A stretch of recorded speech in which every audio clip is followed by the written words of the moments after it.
ভারতে চরমে পৌঁছেছে শিক্ষার্থীদের সরকার পতনের আন্দোলন। এমনকি সংসদ ছেড়ে পালাতে বাধ্য হয়েছেন প্রধানমন্ত্রী নরেন্দ্র মোদী। আন্দোলনকারীদের সাথে রাষ্ট্রযন্ত্রের তুমুল সংঘর্ষে রক্তাক্ত হয়েছে রাজপথ, হতাহত বহু শিক্ষার্থী। ইন্টারনেট সংযোগ বন্ধ করেও দমানো যায়নি মোদী সরকারের পদত্যাগের স্লোগান। শুরুতে শিক্ষার্থীদের খেপিয়ে তোলা, এরপর রাষ্ট্রযন্ত্র দিয়ে দমনের চেষ্টা। এসবের মূলে আছে আমেরিকা নিয়ন্ত্রিত ডিপ স্টেটের গভীর ষড়যন্ত্র। এমন অভিযোগ দক্ষিণ এশিয়ার ভূ রাজনীতিতে এসেছে নতুন করে। ইতিহাস বলছে ক্ষমতার লড়াই অনেক সময় যুদ্ধক্ষেত্রে নয়, ঘটে রাজপথে, অর্থনীতিতে, কূটনীতিতে এবং জনমতের ভেতরে। সাম্প্রতিক বছরগুলোতে দেশে দেশে সরকার পতনের কিংবা বিচ্ছিন্নতাবাদী যে আন্দোলনগুলো হয়েছে, সবকিছুর মূল হিসাবে আমেরিকাকেই দায়ী করেন অনেক ভূ রাজনীতি বিশ্লেষকরা। এমন অভিযোগের পেছনে তারা বাস্তব কিছু কারণও দেখছেন। ডোনাল্ড ট্রাম্প ব্যক্তিগতভাবে নরেন্দ্র মোদীকে বন্ধু সম্বোধন করলেও রাষ্ট্রীয় নীতির ক্ষেত্রে তিনি অত্যন্ত কঠোর। তিনি দর কষাকষির নীতি অবলম্বন করেছেন।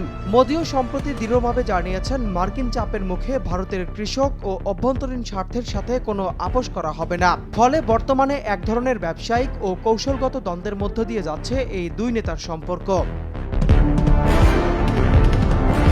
দীর্ঘদিন ধরে রাশিয়া থেকে তেল কেনে ভারত এবং মার্কিন পণ্যের উপর উচ্চ শুল্ক হার আরোপ করেছে নয়াদিল্লি। আর এতেই চটেছেন ট্রাম্প। প্রতিক্রিয়ায় ভারতের পণ্যের উপর আমদানি শুল্ক বাড়িয়ে 50% পর্যন্ত করেছে ট্রাম্প প্রশাসন। রাশিয়া থেকে তেল কিনলে ভারতের উপর 100% কঠোর শুল্ক ও নিষেধাজ্ঞার বিল এনেছে আমেরিকা।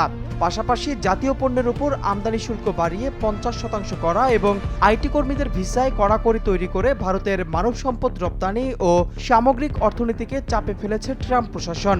এমনকি নয়াদিল্লিকে কোণঠাসা করতে চিরপ্রতিদ্বন্দ্বী পাকিস্তানের সাথেও কূটনৈতিক ঘনিষ্ঠতা বাড়িয়েছে ওয়াশিংটন। ভারত সরকারের উপর মার্কিন চাপের মধ্যেই গতকাল সংসদের গেটে পৌঁছে গেছে শিক্ষার্থীদের সরকার পতনের আন্দোলন। সেখানে আন্দোলনকারী শিক্ষার্থীদের সাথে তুমুল সংঘর্ষ বাধে রাষ্ট্রযন্ত্রের। নেটওয়ার্ক জ্যামার দিয়ে বন্ধ রাখা হয় ইন্টারনেট সংযোগ, হতাহত হয় বহু শিক্ষার্থী। এরপরেই বাড়তে থাকে মোদী সরকারের পদত্যাগের স্লোগান। তারপর অনুমান গভীর হয় মার্কিন সহায়তায় ডিপ স্টেটের ষড়যন্ত্র। বাড়তে থাকে সন্দেহ, কারণ গত কয়েক বছরে বাংলাদেশ সহ যে কয়টি দেশে সরকার পতন ঘটেছে সবগুলো একই স্টাইলে। পরবর্তীতে বিভিন্ন প্রতিবেদনে দাবি করা হয় এসব দেশের সরকার পতনের জন্য দায়ী মার্কিন অসন্তোষ। বলা হয় সংশ্লিষ্ট দেশে কৃত্রিম সংকট আর ধারাবাহিক অ্যাক্টিভিজমের মাধ্যমে তৈরি করা হয় আন্দোলনের প্রেক্ষাপট। শুরুতে খেপিয়ে দেওয়া হয় শিক্ষার্থীদের, ধীরে ধীরে ঘনীভূত হয় আন্দোলন। তারপর অতি সূক্ষ্মভাবে সরকারের মগজ ধুলাই করে রাষ্ট্রযন্ত্র দিয়ে দমনের চেষ্টা করা হয় আন্দোলনকারীদের।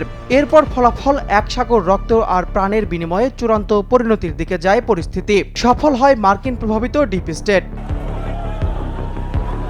ভারতেও বর্তমানে এরকম একটা বাস্তবতা তৈরি হয়েছে। দীর্ঘদিন ধরে সামাজিক যোগাযোগ মাধ্যমে ব্যঙ্গাত্মক অ্যাক্টিভিজম চালানো ককরোচ জনতা পার্টি, তারাই এখন সরকার পতনের একরোখা ভয়ডরহীন আন্দোলনে।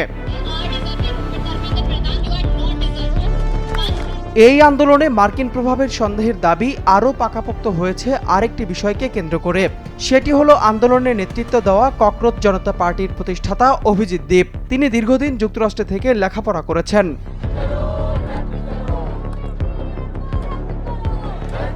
ভারতের চলমান রাজনৈতিক সংকট ঠিক কোন দিকে মোড় নেবে সেটি এখনই নিশ্চিত করে বলা সম্ভব নয়। তবে একটি বিষয় স্পষ্ট, দেশটির অভ্যন্তরীণ রাজনীতি এখন আন্তর্জাতিক কূটনীতি, অর্থনৈতিক স্বার্থ এবং জন আন্দোলনের জটিল সমীকরণের সঙ্গে জড়িয়ে পড়েছে।